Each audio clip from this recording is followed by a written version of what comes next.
Hi guys! Good day guys! Welcome to my vlog! This is Mami Chris.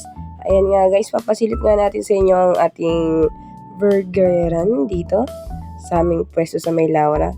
So ayan, hindi ko masyado pinapakita yung loob. Ayan lang yung aking display.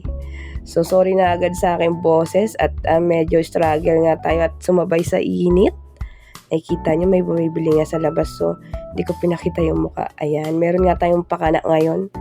Ayan, meron tayong pansit canton per order. Lutong pansit canton per order for only 25 pesos. O, diba? O, ayan, arat na dito sa aming lugar. Dito sa may Maranatas Church sa harap ng water station. O, diba? So, ayan, ang aking video today. Kung nakikita nyo nga, at sobrang init nga guys.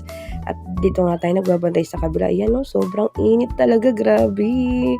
40 degree daw ang init ngayon. Grabe talaga, Celsius. Yung ginagawa talaga nila o. So si Buntis ay tinatamaan ng init, kaya ganyan ang aking boses. O, diba? Ayan nga. So pinapakita ko sa inyo ang aming tindahan. Ayun, papasok na nga tayo para magbantay. So, yun lang muna guys, ang ating video for today. So, thank you for watching. Thank you.